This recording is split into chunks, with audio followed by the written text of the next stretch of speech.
اب ہم بڑھتے ہیں اپنی ویڈیو کے اس حصے کی طرف جہاں ہم جانیں گے کہ دجال کہاں قید ہے اور اس کے باہر نکلنے کی کیا نشانیاں ہیں۔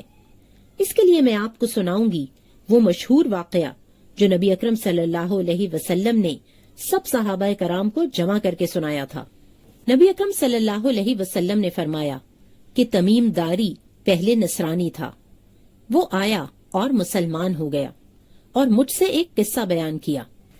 وہ کہتا ہے کہ وہ لخم اور جزام قبیلے کے 30 آدمیوں کے ہمراہ ایک بحری جہاز میں سمندر کے سفر پر روانہ ہوا۔ سمندر کی لہریں مہینہ بھر انہیں ادھر ادھر دھکیلتی رہیں، یہاں تک کہ وہ ایک جزیرے پر پہنچ گئے۔ اس وقت سورج غروب ہو رہا تھا۔ وہ ایک چھوٹی کشتی میں بیٹھ کر جزیرے میں داخل ہوئے۔ جب وہ جزیرے میں داخل ہوئے تو ان کو ایک جانور ملا جس کے جسم پر بہت سے بال تھے۔ بالوں کی کثرت کی وجہ سے انہیں اس کے آگے پیچھے کا کچھ پتہ نہ چل رہا تھا۔ انہوں نے کہا، تیرا ناز ہو، تو کیا چیز ہے؟ اس نے کہا، میں جساسہ ہوں۔ انہوں نے پوچھا، یہ جساسہ کیا چیز ہے؟ اس نے کہا، اے لوگو، خانقاہ میں موجود اس آدمی کی طرف جاؤ، وہ تمہاری خبریں سننے کا بڑے تجسس سے انتظار کر رہا ہے۔ بیان کرنے والا بتاتا ہے کہ جب اس نے آدمی کا ہم سے ذکر کیا تو ہمیں خوف لاحق ہوا کہ یہ جانور شیطان نہ ہو۔ پھر ہم تیزی سے چلے اور اس خانقاہ میں داخل ہو گئے۔ وہاں ہم نے بھاری بھرکم قد کاٹھ کا ایک آدمی دیکھا جس کے گھٹنوں سے ٹخنوں تک بندھی ایک لوہے کی زنجیر تھی اور اس کے ہاتھ اس کی گردن کے ساتھ بندھے ہوئے تھے۔ ہم نے پوچھا، تیرا ناس ہو، تو کیا چیز ہے؟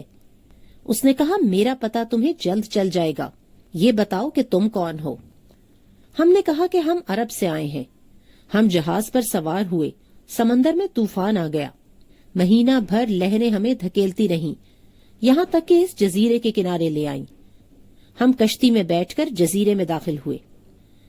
اس نے کہا، مجھے بیسان کے نخلستان کا حال بتاؤ۔ ہم نے کہا کہ اس نخلستان کے بارے میں کون سی بات پوچھنا چاہتے ہو؟ اس نے کہا، میں جاننا چاہتا ہوں کہ کیا اس کے درختوں پر پھل آتے ہیں یا نہیں؟ ہم نے کہا، ہاں۔ اس نے کہا، مجھے تبریا کی جھیل کے بارے میں بتاؤ۔ ہم نے پوچھا، اس کی کون سی بات جاننا چاہتے ہو؟ اس نے کہا، کیا اس میں پانی ہے؟ ہم نے کہا، ہاں، اس میں بہت پانی ہے۔ وہ بولا، اس کا پانی بہت جلد ختم ہو جائے گا۔ پھر اس نے کہا، مجھے زغر کے چشمے کے بارے میں بتاؤ۔ ہم نے پوچھا، کون سی بات معلوم کرنا چاہتے ہو؟ زنجیر میں جکڑے آدمی نے کہا، کیا چشمے میں پانی ہے اور لوگ اس پانی سے کھیتوں کو سیراب کرتے ہیں؟ ہم نے کہا، اس میں بہت پانی ہے اور شہر کے رہنے والے اس سے کھیتوں کی آبیاری کرتے ہیں۔ پھر اس نے پوچھا، مجھے نبی امی صلی اللہ علیہ وسلم کے بارے میں بتاؤ، اس نے کیا کیا ہے؟ ہم نے کہا، وہ مکہ سے نکل کر یثرب یعنی مدینہ میں آ گئے ہیں۔ اس نے پوچھا، کیا عربوں نے اس کے ساتھ جنگ کی؟ ہم نے کہا، ہاں۔ اس نے پوچھا، اس نے ان کے ساتھ کیا کیا؟ ہم نے بتایا کہ وہ ارد گرد کے عربوں پر غالب آ چکے ہیں اور انہوں نے ان کی اطاعت قبول کر لی ہے۔ اس پر اس نے کہا، کیا واقعی ایسا ہو چکا ہے؟ ہم نے کہا، ہاں۔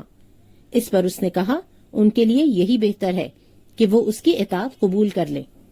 اب میں تمہیں اپنے بارے میں بتاتا ہوں۔ میں دجال ہوں، مجھے عنقریب خروج کی اجازت مل جائے گی۔ یہ صحیح مسلم کی روایت ہے۔ اس کے بعد نبی اکرم صلی اللہ علیہ وسلم نے مشرق کی طرف اپنے ہاتھ مبارک سے اشارہ کیا اور فرمایا، دجال مشرق کی طرف ہے، مشرق کی طرف ہے، مشرق کی طرف ہے۔ نبی اکرم صلی اللہ علیہ وسلم نے 3 بار یہ بات فرمائی۔ آئیے دیکھتے ہیں ان سوالوں کو جو دجال نے صحابی تمیم داری سے پوچھے تھے۔ اس نے پوچھا کہ بیسان کی کھجوروں میں پھل آتا ہے یا نہیں؟ بیسان فلسطین میں ایک جگہ کا نام ہے۔ صحابی نے جواب دیا تھا کہ ہاں آتا ہے، تو دجال نے کہا تھا کہ وہ وقت قریب ہے جب اس میں پھل نہیں آئے گا، اور آج وہاں پھل آنا بند ہو چکا ہے۔ اسی طرح اس نے زغر کے چشمے کے بارے میں پوچھا تھا، جس میں اس وقت تو پانی موجود تھا لیکن آج وہ سوکھ چکا ہے۔ البتہ بحیرہ تبریا، جو کہ اسرائیل اور فلسطین میں میٹھے پانی کا واحد سورس ہے، جس کے بارے میں دجال نے کہا تھا کہ جلد ہی اس کا پانی بھی ختم ہو جائے گا، اس کا پانی آج 50% ختم ہو چکا ہے۔ اس طرح ہمیں معلوم ہوتا ہے کہ دجال کے آنے کا وقت اب قریب ہے۔ دجال کا ظہور یعنی اس کا ظاہر ہونا ایسے وقت میں ہوگا جب لوگ اس سے بالکل غافل ہو چکے ہوں گے۔ حدیث میں آتا ہے کہ دجال ظاہر نہیں ہوگا مگر اس وقت جب لوگ اسے بالکل بھول چکے ہوں گے، یہاں تک کہ مسجدوں کے ممبر پر امام بھی اس کا ذکر کرنا چھوڑ دیں گے۔ یہ احمد کی روایت ہے۔ حدیث میں یہ بھی آتا ہے کہ دجال کسی بات پر غضبناک ہو کر نکلے گا،